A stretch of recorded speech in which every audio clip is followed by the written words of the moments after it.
Choosing the right career is even more important.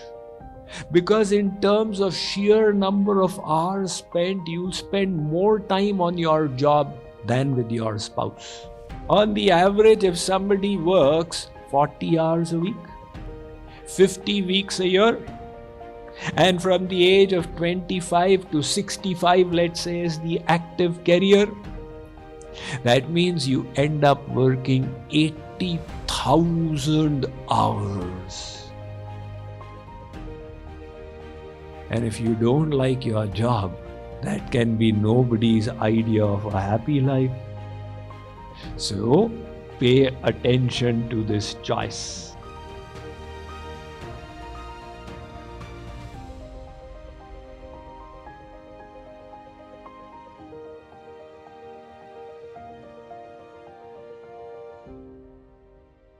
Let us say that you have to choose your career. What should be the criteria on the basis of which you make a choice? Remember, just like choosing a life partner is such an important decision of your life, your happiness depends upon it. Choosing the right career is even more important. Because in terms of sheer number of hours spent, you'll spend more time on your job than with your spouse. On the average, if somebody works 40 hours a week, 50 weeks a year, and from the age of 25 to 65, let's say, is the active career, that means you end up working 80,000 hours. And if you don't like your job, that can be nobody's idea of a happy life. Instead, if you find your work to be fulfilling, then at least 8 hours a day are nicely taken care of. So, pay attention to this choice. How important is money in making this choice? Money will get you the standard of living that you want. But the salary that you draw will not determine your happiness at the job. The happiness depends on what you are doing from a moment to moment, day to day basis. And that is why the job should be engaging. Further, it should be something that you are good at. Because if you are good in some work, it is natural the good jobs will come to you. Within the job, the good projects will gravitate to you. And since you are competent in this particular field, you will perform well. That will give a sense of fulfillment and accomplishment. Further, there should be lots of growth opportunities. Personal growth, personal improvement, professional skill set growth, growth in the work that you are doing. It has been discovered that boredom sets in. People say, my job is boring, it is mechanical. When the learning curve flattens out. As long as there are opportunities to learn, people remain interested. Further, the job should be challenging. Now, this is counterintuitive. If I was to ask anyone, look, at your job, would you prefer a difficult assignment or an easy assignment? Everybody will say easy. Is that a choice to make? But the fact is that doing the easy thing never gives you a sense of fulfillment. Whereas if it's a difficult task and you have exerted yourself and finally you are able to reach that end line, you feel, aha, I accomplished something. The sense of happiness comes from a challenging work. Not so challenging that you get stressed out, and not so light that it doesn't even draw you out of your comfort zone. And besides that, the work should be seen as something valuable, as something that is making a difference to this world, helping make this world a better place in one little way, improving the lives of one person or more. When you see your work is creating an impact, that naturally gives you a sense of fulfillment. So these are some of the points to consider if you are at the point of making a decision regarding your career or guiding others on how to make the decision. Now, let's move on to a maxim that we often hear, that if you can make your work into play, then you don't need to work another day in your life. Right? Motivational coaches, personality development teachers, they always tell you make your work into play and you don't need to work another day in your life because it's all play, play, play. When people hear this, they say, aha, I need to find work that will be just like going on an extended vacation on a cruise boat. So remember, this is a gross misunderstanding.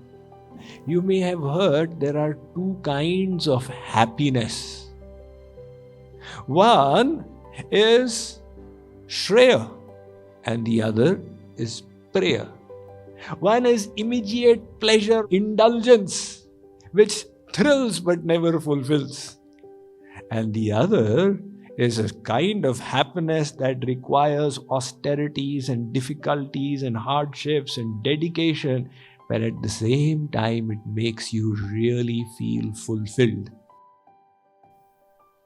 So that is the kind of happiness you want. Now you say, I want to chase my passion. Many youngsters, they have this conflict with the parents. I want to chase my passion. And what is your passion? I want to be a basketball player. Right? This is the most common statement I hear from children, that they want to be basketball players. Or some even want to be football players without realizing the limitations of the Indian build. So, is your career, is your passion a viable career option or not? You need to keep that in mind. Because ultimately you have to bring the bread on the table for yourself and the family. As I travel around the world, I come across so many chiropractors and artists and painters and musicians who followed their passion, but now they don't even have enough money to come for the retreat. Swamiji, what to do? So, this was the consequence of chasing their passion in youth. Besides, your passion could change later on in life. What you found to be the biggest purpose when you were little, it just changed later on. Now, in the beginning of your life, if you limit yourself, I will only follow my passion, then you are unnecessarily limiting the options that you have. So instead, what does it mean to make your work into play? Try and understand. Every work will have its pesky chores. Just like every husband and every wife knows that every spouse in the world has their rough edges. You have to tolerate. For the sake of marital harmony, you have to bear with those, because you will neither get a perfect husband nor a perfect wife. Likewise, in any job, there'll be difficult things. You have to write out those project reports and answer all the emails, etc., etc. But making work into play means that you find this work so purposeful. You find it so aligned with the higher values you cherish that even the austerities and difficulties seem enjoyable in accomplishing the goal you feel you believe in. Now, let us say that you took a career path and somewhere down the line you realize that this is not the right career for you. Now, what to do? This could have happened because you made a wrong choice earlier on, or your value system, your interests changed as you grew up. Now, what should you do? This is a question that comes in the minds of many people. I don't like IT, so should I launch a startup? Most people get that thought, right? Well, bear in mind that 9 out of 10 startups fail. That are the statistics for America and India and worldwide. So there's a 10% chance your startup will succeed. And if you are a 40-year-old, you have got 4 mouths to feed. Are you willing to risk your family's maintenance on that 10% chance of success? In the hope that you're going to be the next Bill Gates launching Microsoft? It's a very risky step to take. And at the same time, continuing with a career that you don't like and spending day after day, week after week in it is also nobody's idea of happiness. What to do then? If you have developed this passion besides your career, then what I would suggest is you start it on the side as a sidekick. You work on it in the nights, work on it in the weekends, and start developing it without giving up your job, and see how far it goes. It's possible what just started off as a sidekick yesterday may in future become a viable career option. And at that stage, you will then safely be able to dump your present job and go full-time into your passion. Alternatively, you can just continue what you are doing and make it Karm Yog and thereby find a higher meaning in it.